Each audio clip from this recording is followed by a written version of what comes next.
اچھا سر، تو اب میں یہ جاننا چاہوں گی کہ اگر ہم اسلامی اور مغربی جو غیر اسلامی معاشرے ہیں ان میں اگر دیکھیں تو کیا بنیادی فرق ہے؟ اس کے ساتھ ہی اس فرق کو اصلاح احوال کے حوالے سے کیسے ہم صراط مستقیم پر لے کر آ سکتے ہیں؟ وہ غالب کا شعر ہے نا، غزل سنے چھیڑی مجھے ساز دینا، ذرا عمر رفتہ کو آواز دینا. تو یہ مطلب کہ ایسا موضوع ہے کہ دل چاہتا ہے کہ اس کو ایک ٹارگٹ آف لائف بنا کے پورے معاشرے کے اندر جو ہے وہ ایک مہم چلائی جائے کہ ماں باپ خوش دلی سے اولاد کے حقوق ادا کریں، اولاد خوش دلی سے ماں باپ کے حقوق ادا کریں. تو میں قسماً یہ بات عرض کرتا ہوں سارا معاشرہ انقلاب پذیر ہو جائے. ہمارے گھروں کے بہت سارے فتنے، بہت سارے جھگڑے جو ہے وہ حکومت کی طرف سے نہیں آتے، وہ ہمسایوں کی طرف سے نہیں آتے، وہ باہر سے کہیں نہیں آتے، بلکہ ہمارے اپنے گھروں میں ہی ہوتے ہیں. جس وقت ہم وہ پہلی اینٹ جو ہے، وہ پہلی جو بنیاد، اس کو ہی جب ہم ٹیڑھا رکھتے ہیں، جب اسی کے اندر ہم کوتاہی کرتے ہیں، تو پھر بیچارہ معاشرہ کیا کرے گا؟ اور پھر ہم الزام دیتے ہیں دیکھو جی ماسٹر غلط ہو گئے، کوئی کہتا نہیں یہ علماء کا سارا قصور ہے، کوئی کہتا نہیں یہ تو مشائخ جو ہیں وہ اپنی ڈیوٹیوں سے غافل ہیں، دیکھو یہ تو ججوں نے یہ کر دیا، بھئی دیکھو یہ تو جرنیلوں نے وہ کر دیا، یہ دیکھو جی یہ تو وزیروں نے یہ کر دیا. کوئی خدا کے بندوں، وہ کوئی درخت سے تو نہیں نکلے یا زمین سے اگ کے آگے ہیں، وہ بھی کسی ماں کی آگوش سے نکل کے آئے ہیں، وہ بھی کسی باپ کے آنگن سے نکل کے آئے ہیں.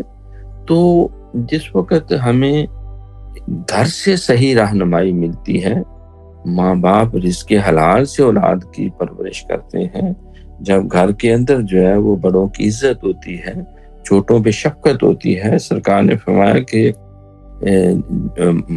من لم یرحم الصغیرنا ولم یعقر کبیرنا فلیس منا، جو ہمارے بڑوں کی عزت نہ کرے، چھوٹوں پہ شفقت نہ کرے، وہ ہم میں سے نہیں ہے، یعنی اس کا مسلمانوں سے کوئی تعلق نہیں. تو گویا کہ پھر فرمایا کہ a house without children is a house unblessed، یعنی وہ گھر جس میں بچے نہیں ہیں، وہ گھر تو ہے لیکن وہ اللہ کی رحمتوں سے محروم گھر ہے. تو اب ہم مغربی معاشرے کو سامنے رکھتے ہیں. اب مغربی معاشرے میں ہمارے بہت سارے دوست احباب عزیز رہتے ہیں، اور مجھے بھی اللہ نے موقع دیا امریکہ کی کئی ریاستوں میں. تو بہت ہی مایوس کن صورتحال ہے. یعنی اس معاشرے کے اندر تو سمجھے کہ آل اولاد کی ذمہ داری کا کوئی کنسیپٹ ہی آلموسٹ نہیں رہا. ہاں جو ہمارے جو امیگرینٹس ہیں، جو دوسرے ملکوں سے آتے ہیں، جس طرح پاکستان سے، بنگلہ دیش سے آئے، کوئی بھارت سے آیا، یا کوئی ایسی اسلامی کنٹری سے آئے جہاں ان کے اندر کچھ پھر بھی یہ آل اولاد، ماں باپ، چھوٹے بڑے کی کوئی شرم و حیا کے معاملات ہیں. لیکن جو پیورلی مغربی ویسٹرن کنٹریز کے باسی ہیں، یا بہت سارے لوگ آ کے جو اس کے رنگ میں رنگ جاتے ہیں، تو وہاں اولاد کو جو ہے ان کی تعلیم و تربیت کے لیے کوئی بندہ جو حقوق والدین کے ہیں وہ اولاد کے ہاتھ میں دے دیے، وہ اف بھی نہیں کر سکتے. یعنی بچوں کو کی طرف انگلی بھی نہیں اٹھا سکتے. اگر تھوڑی سی بھی دل آزاری ہو تو فوراً سوری کرنے کا حکم ہے کہ ماں اولاد جو ہیں ان کو آپ راضی رکھیں، ان کو خوش رکھیں. اور پھر نتیجہ یہ نکلتا ہے بچہ جو ہی یا بچی جوان ہوتی ہے تو موسٹلی یہی ہوتا ہے کہ وہ پھر آزاد ہو جاتے ہیں. اب ماں باپ جو ہے ان کو نہ کوئی اخلاقی تعلیم دے سکتے ہیں، اور نہ ان کو جو ہے کسی بھی غلط عمل کی طرف جاتے ہوئے روکنے کے روادار. تو وہ مادر پدر آزاد جو ایک معاشرہ بن جاتا ہے، جس کو حضرت اقبال نے بھی کہا کہ یہ دیو استبداد ہے، یہ استبداد کا جو ہے ایک جن ہے، تو سمجھتا ہے کہ آزادی کی ہے نیلم پری. یہ ایسی نہیں، ہم جس کے پیچھے بھاگ رہے ہیں وہ ایسا نہیں ہے. ہیں کو عاقب کچھ نظر آتے ہیں، کچھ دیتے ہیں یہ دھوکہ بازی گر کھلا. یہ ایویں ڈسٹینس لینڈز چام والی بات ہے، دور کے ڈھول سہانے. ہم مشرق کے مسکینوں کا دل مغرب میں جا اٹکا ہے، وہ کنٹر سب بلوری ہے، یہاں ایک پرانا مٹکا ہے.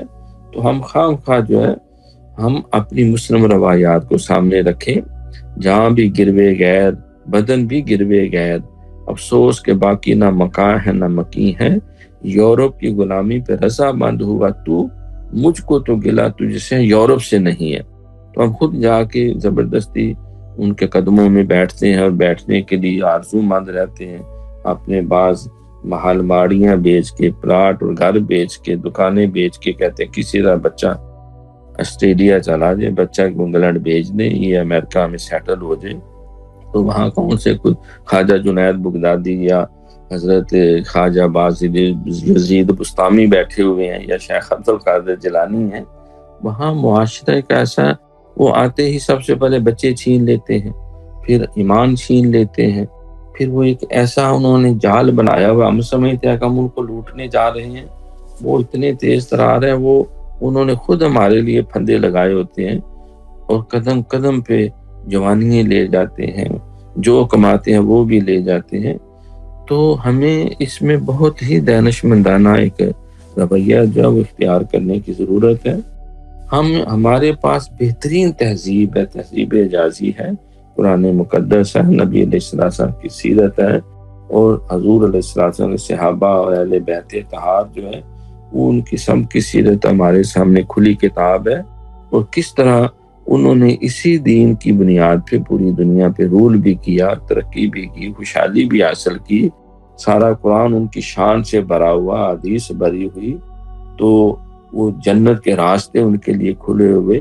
گویا کہ وہ پاکیزہ تہذیب حجازی جو ہے، ہم نے اس کو اپنے لیے آئیڈیالائز کرے۔ دیکھو نا، حضرت اقبال بعض کا ذرا سخت لفظ بھی انہوں نے کہا کہ دیار مغرب میں رہنے والوں، خدا کی بستی دکان نہیں ہے، کھرا جسے تم سمجھ رہے ہو وہ ذرے کا معیار ہوگا، تمہاری تہذیب اپنے خنجر سے خدا خودکشی کرے گی، جو شاخ نازک پہ آشیانہ ہوگا ناپائیدار ہوگا، ڈھونڈنے والا ستاروں کی گزرگاہوں کا اپنے فقار کی دنیا میں سفر کر نہ سکا، جس نے سورج کی شعاؤں کو گرفتار کیا زندگی کی شب تاریک سحر کر نہ سکا، اپنی حکمت کے پیچ و خم میں الجھا ایسا کہ آج تک فیصلہ نفع ضرر کر نہ سکا۔ تو ہم اس کے متحمل نہیں ہو سکتے۔ بینگ اے مسلم، ہمیں جو ہے وہ تھوڑا سا سوچ سمجھ کے قدم اٹھانا ہے۔ اگر ہم یورپ میں جاتے ہیں کوئی حرج نہیں، تعلیم حاصل کرنے تحقیق کے لیے آئیں، لیکن تہذیب حجازی کو ساتھ رکھیں، خود بھی عمل کریں، ان کو ایک رول ماڈل بنا کے دیں۔ ہم یہ نہ سمجھے کہ وہ سارے کے سارے جو ہیں وہ سارے اللہ کے اولیاء ہو گئے۔ ٹھیک ہے، انہوں نے ایک قانون بنایا، آئین بنایا، پاسداری دی، انسانی جان کی قدر ہے، اس کی عزت کی قدر ہے، جانوروں کی قدر ہے، لیکن اس کے ساتھ جو سب سے ضروری ہے ایمان کی دولت، نبی علیہ السلام کی سیرت اور کردار کی دولت جو اللہ نے ہمیں عطا کی ہے، ہم نے اس کو اپنے لیے آئیڈیالائز کرنا ہے۔ حضرت اقبال نے کہا نا کہ یورپ میں بہت روشنی، علم و ہنر ہے، حق یہ ہے کہ بے چشمہ ہے ہوا ہے یہ ظلمات، یہ علم، یہ حکمت، یہ تدبر، یہ حکومت، پیتے ہیں لہو دیتے ہیں تعلیم مساوات، بیکاری و اریانی و میخاری و افلاس، کیا کم ہے فرنگی مدنیت کی فتوحات، وہ قوم کے فیضان سماوی سو معروم، حد اس کے کمالات کی ہے برق و بخارات۔ تو ہم نے اچھی چیزیں لیں، مطلب تحقیق ہے، وہاں ملاوٹ نہیں، وہاں اس طرح ایک دوسرے کو دھوکہ دہی نہیں، جھوٹ فراڈ نہیں، یہ ہے تو بیسیکلی اسلامی تہذیب کی باتیں تھیں۔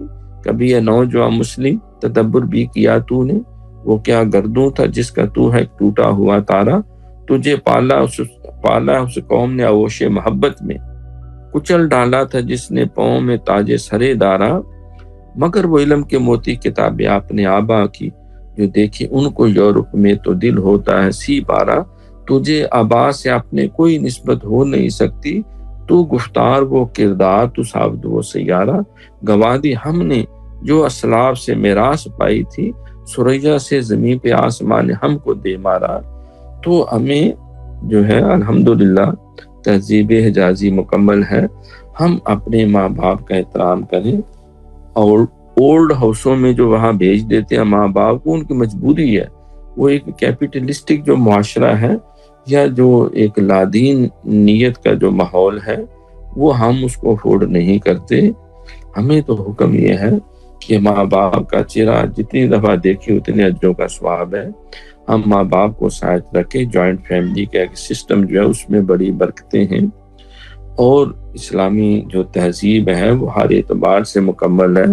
اللہ کے نبی نے ہمیں جو تعلیمات عطا کی، نبی پاک صلی اللہ علیہ وسلم کی سیرت ہمارے سامنے ہے. تو انشاءاللہ تعالی اگر ہم قرآن و سنت کو فوکس کریں، اب ماہ رمضان ہے تو ہم نے اللہ سے بہت سے عہد بھی کیے ہیں، عہد کرنے بھی ہیں، عہد کرنے بھی چاہیے. تو اس میں اس چیز کو بھی شامل کریں، کیونکہ شرک کے بعد جو سب سے بڑا گناہ ہے وہ ماں باپ کی دل آزاری ہے، اور ماں باپ کے حقوق کو پائمال کرنا ہے. اس سے ہم تائب ہوں. اور ماں باپ کو بھی یہ چاہیے کہ وہ اولاد کی تعلیم و تربیت کے معاملے میں، انہیں میتھ پڑھانے کے لیے تو بہت خرچہ ہے، انہیں باہر بیچنے کے لیے بہت خرچہ ہے، لیکن قرآن سکھانے کے لیے، نماز سکھانے کے لیے مفت بھی کوئی آئے تو وہ ہم اس کے لیے تیار نہیں ہوتے. ہم اپنے آپ کو اور اپنی آل اولاد کو نبی پاک صلی اللہ علیہ وسلم کی سیرت کے سانچے میں ڈالنے کی کوشش کریں گے تو انشاءاللہ دنیا بھی سنورے گی، دین بھی سنورے گا، عاقبت بھی سنورے گی، اور اللہ بھی خوش و راضی ہوگا. ہمیں اس پروگرام کو آگے لے کے اصلاح احوال کرنی ہے. بہت شکریہ. انشاءاللہ بہت بہت زبردست ہے. تو لسنرز، آج کی ہمارا شو تھا خاندان کے اوپر ہم نے بات کی. انشاءاللہ تعالیٰ مجھے امید ہے کہ آپ لوگوں نے بہت کچھ سیکھا ہوگا، سمجھا ہوگا، اور ہم ڈیفینیٹلی ان سب چیزوں کو اپنی زندگی میں امپلیمنٹ بھی کریں گے. تو بہت بہت شکریہ ڈاکٹر صاحب. انشاءاللہ تعالیٰ کل ملاقات ہوتی ہے. اپنا بہت بہت خیال رکھیے گا. جزاک اللہ. اللہ آپ کو بھی سلامت رکھے، تمام سامعین کو بھی، اور نیشنل ریڈیو قطر کی انتظامیہ اور سارے ملک کو، بلکہ سب عالم اسلام کو اور ہر انسان کو اللہ تعالیٰ اپنی رحمت کی آغوش میں لے. آمین ثم آمین. انشاءاللہ تعالیٰ آپ سے کل ملاقات ہوگی اصلاح احوال میں. اپنا خیال رکھیے گا. ہماری طرف سے اللہ حافظ.